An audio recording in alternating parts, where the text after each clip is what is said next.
마치겠습니다. 윤석열 정부가 이틀 전 공식 출범했습니다. 윤 정부는 한 푼이라도 아껴서 민생을 돌봐야 하는 시기에 대통령 집무실과 관저의 연쇄적 이전에 엄청난 예산을 집행하면서 임기를 시작했습니다.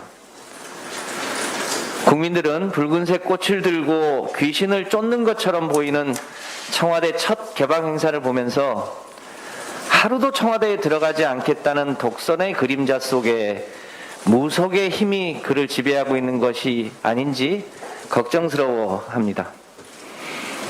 더 걱정스러운 것은 대통령의 취임사에 담긴 대한민국 5년의 청사진입니다. 대통령이 35번 강조한 자유와 빠른 성장이라는 논리는 1980년대부터 2008년까지 2008년 세계 금융위기 때까지 세계를 풍미했던 전형적인 신자유주의 논리입니다. 이 기간 동안 세계는 시장 만능주의가 득세하며 경제 양극화는 더 심해졌습니다. 이렇게 실패로 끝난 낡은 논리를 취임사를 통해 다시 듣게 되는 국민들과 전문가들의 심정은 어둡기만 합니다. 세계는 지금 기후위기와 불평등 해소를 화두로 삼고 있습니다. 이를 위해 그린 뉴딜에 집중 투자하며 지구도 살리고 새로운 산업과 일자리를 만들면서 화석연료 분야 일자리를 정의롭게 전환하는 데 집중하고 있습니다. 자본주의 특성상 부의 집중 문제를 공정한 배분을 통해 불평등을 해소하는 제도 역시 빼놓을 수 없는 숙제입니다. 민주당은 책임 야당으로서 기후위기와 불평등 해소 문제를 당면한 핵심 정책 과제로 삼아 대한민국이 과거로 후퇴하지 않도록 최선을 다하겠습니다. 아메리칸 캐슬을 만든 한동훈 후보자에 대해 한마디 하겠습니다.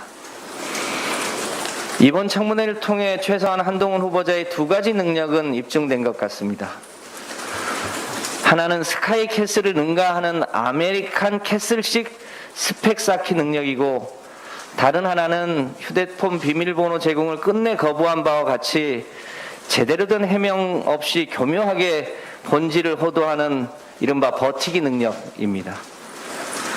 후보자에 따른 언론에 돈을 주고 광고성 인터뷰 기사를 싣고 돈만 내면 논문을 실어주는 약탈적 학술지에 대필 논문을 게재하고 미국 경연대회에서 우승하기 위해 200만 원을 주고 앱을 산 뒤 이를 마치 본인이 만든 것처럼 허위로 조작했습니다. 이렇게 스펙을 쌓는 것이 윤석열표 지성주의이고 자유인지 묻고 싶습니다.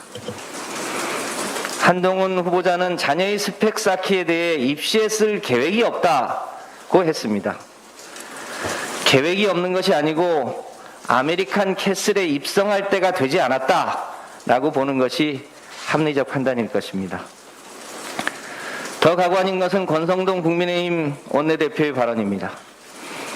권 대표는 부모의 재력에 따라서 교육을 받는 수준의 차이가 나는 것이 장관으로서 결격 사유가 될 수 없다고 했습니다. 돈도 실력이야, 너의 부모를 원망해 라고 말해서 국민의 공분을 샀던 최순실 씨의 딸 정유라 씨가 했던 말과 다를 바 없는 표현입니다.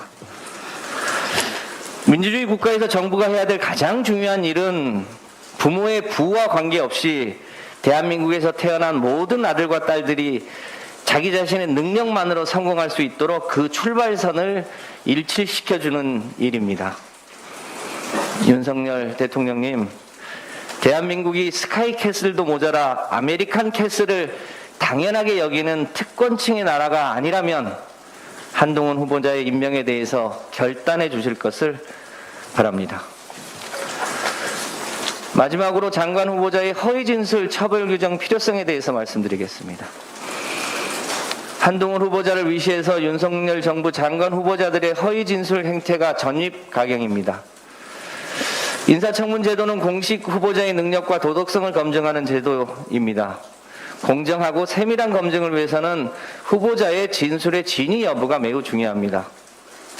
그러나 장관 후보자들이 약속이라도 한 듯이 허위 진술을 쏟아내고 있음에도 불구하고 이에 대한 처벌 규정이 없는 게 현실입니다. 장관 후보자들은 인사청문회 때 양심에 따라 사실을 말하겠다고 맹세합니다. 제3자의 증인이나 감정인의 허위 진술은 위증죄로 처벌할 수 있는 반면에 정작 장관 후보자가 허위 진술을 해도 처벌할 법적 근거가 없습니다. 장관 후보자의 거짓과 위선으로 인사청문회를 방해하고 국민의 눈과 귀를 가리는 행위는 최소한 국정감사 수준 이상의 처벌이 필요하다고 판단됩니다. 따라서 인사청문회법을 개정해서 인사청문회에 참석하는 공직 후보자들의 허위 진술이 계속되지 않도록 법을 개정할 필요가 있습니다. 이와 관련한 국민의힘의 협력을 요청하는 바입니다. 이상입니다. 네, 다음은 박주민 제1정조위원장의 현안 발언 있겠습니다.